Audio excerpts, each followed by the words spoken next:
हरे कृष्णा। आज का हमारा सत्संग श्रीमद् भगवद गीता के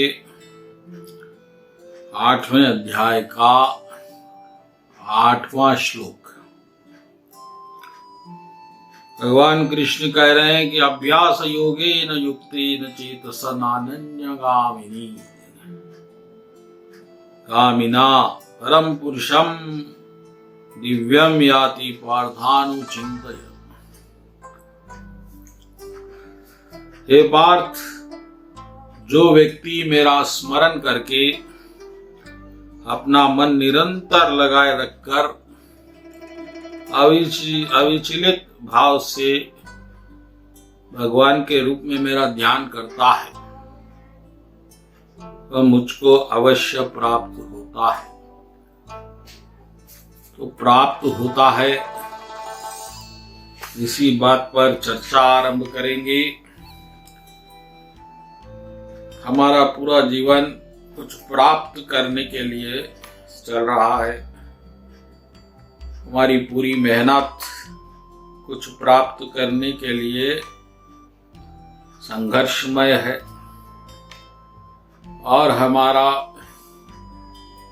पूरा भविष्य भी हमारे कुछ प्राप्त करने के लिए प्राप्ति पे निर्भर है। लेकिन प्रश्न ये है कि क्या प्राप्त करना है। तो उत्तर भी ये है कि धन प्राप्त करना है, क्योंकि धन से ही तो वस्तुएं आएंगी और वस्तुएं आएंगी तो हम सुखी हो जाएंगे, ये धारणा है। लेकिन भक्तगणों, अब आप उन लोगों से पूछिए जिनके पास धन आ चुका है और वस्तुएं भी आ चुकी है, क्या वे अब परम शांति के मार्ग पर आ गए हैं? क्या उनके जीवन में कोई दुख, चिंता, रोग, भय, क्रोध नहीं है? ये आप पूछिए तो आपको पता चलेगा कि धन आने के बाद वो लोग पहले से बहुत ज्यादा दुखी हो गए हैं, क्योंकि जो शांति धन के बिना उनके पास थी, अब वो भी खो गई है। तो ये प्राप्ति की जो बात है, हमको ये मालूम होना चाहिए कि प्राप्त क्या करना है। एक चिमटा लोहे का है, उससे आप कीड़े को पकड़ सकते हैं, आप सब्जी के टुकड़े को पकड़ सकते हैं और आप हीरे के टुकड़े को भी पकड़ सकते हैं। चमचा वही है, चमचे का मूल्य भी वही है।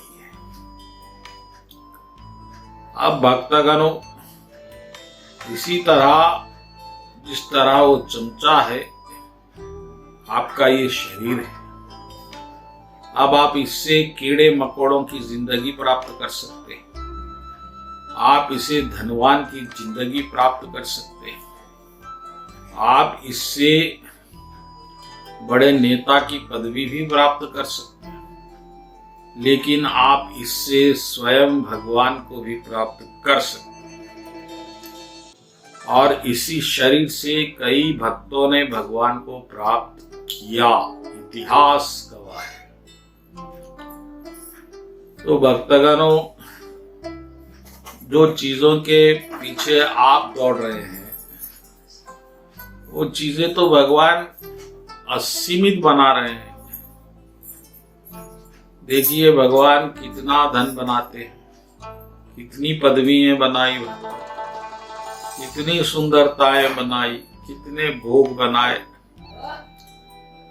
लेकिन जरा तनिक विचार भी करिए कि अगर वो बनाने वाला कितना धनवान होगा, कितना सुंदर होगा, कितना शक्तिशाली होगा, तो जो बुद्धिमान होगा वह बनी हुई चीज के पीछे नहीं भागेगा, बल्कि चीज को बनाने वाले के पीछे भागेगा।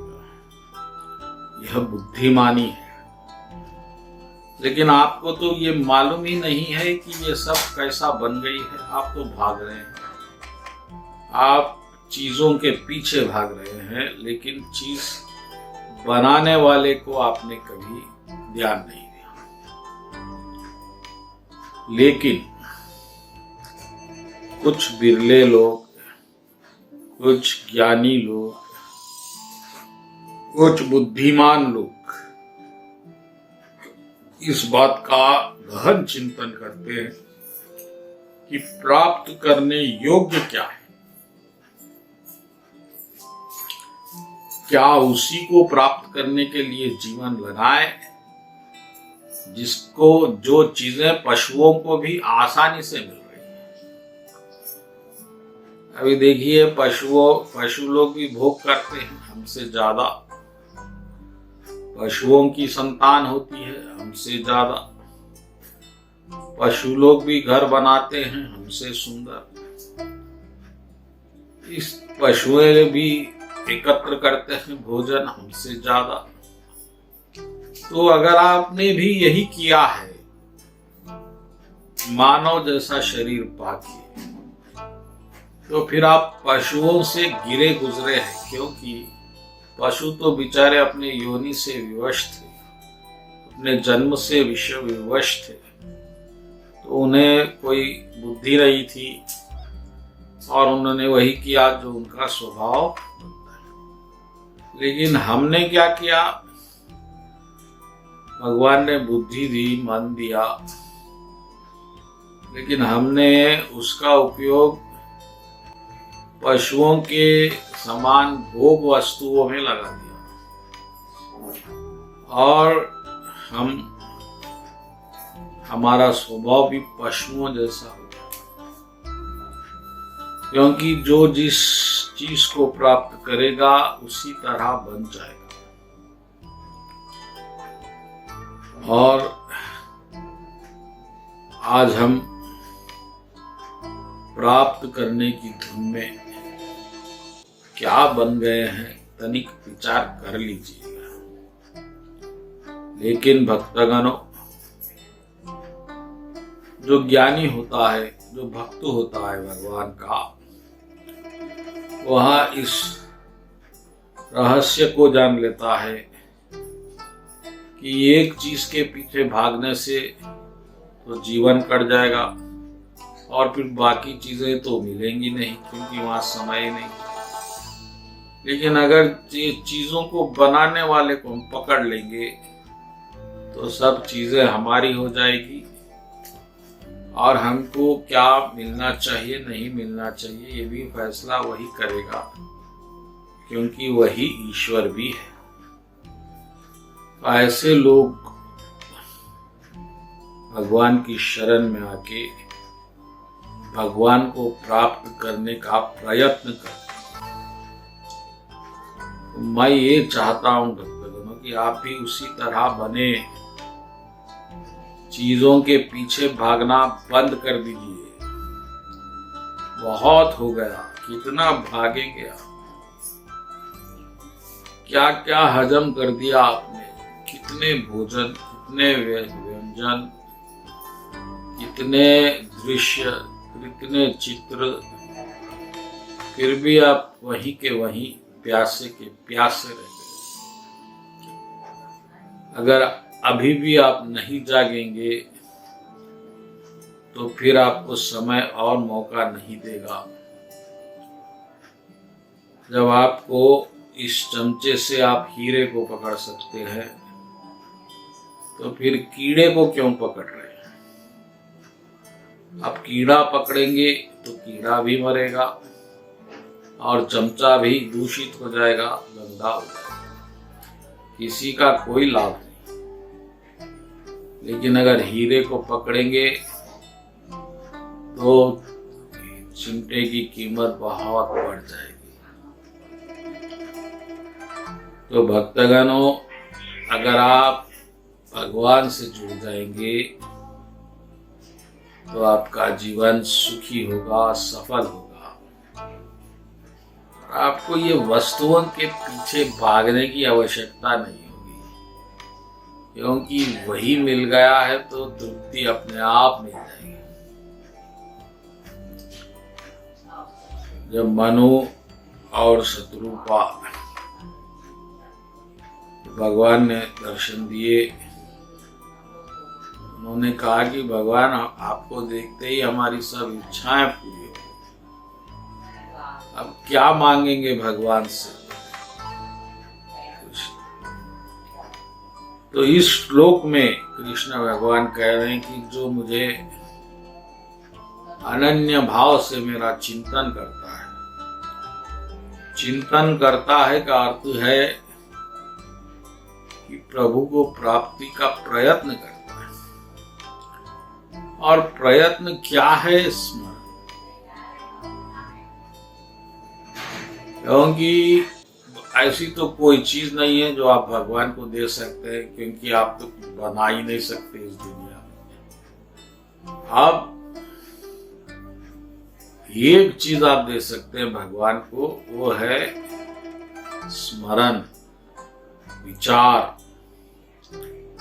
आपके विचार भगवान नहीं बनाते, वो आप बनाते हैं। तो आप भगवान को कुछ देना चाहते हैं तो धन मत दीजिए। अरे लक्ष्मी माता ही उनकी दासी है, तो आप क्या धन देंगे? और क्या है? पदवी देंगे, हीरे देंगे। भगवान को हीरे दे, जो हीरे बनाता है उसे हीरे। भगवान को आपसे बस स्मरण चाहिए, याद रखिए। आप याद रखेंगे तो समझो पूरी पूजा हो गई, पूरे व्रत हो गए, पूरे दान हो गए, पूरे तीर्थ हो गए, बस। और याद रखने में क्या कठिनाई है? वैसे भी आप दिन भर क्या याद रख रहे हैं? वही याद रख रहे हैं जो नहीं रखना चाहिए, जो कि अश्लील है, जो कि निषेध है, यही चीजें याद रखते हैं। इससे अच्छा है कि गोविंद गोपाल को याद रखें, जिसने सब कुछ बनाया, जो सबका मालिक है इकलौता, उसको याद रखिए। तो भक्तगणों, अगर आप इस तरह से चिंतन, स्मरण, अनन्य भाव से प्रभु को याद रखेंगे तो प्रभु को अवश्य ही प्राप्त होंगे, ऐसा भगवान कह रहे हैं, मैं नहीं। बोलो कृष्ण कन्हैया लाल जी की जय।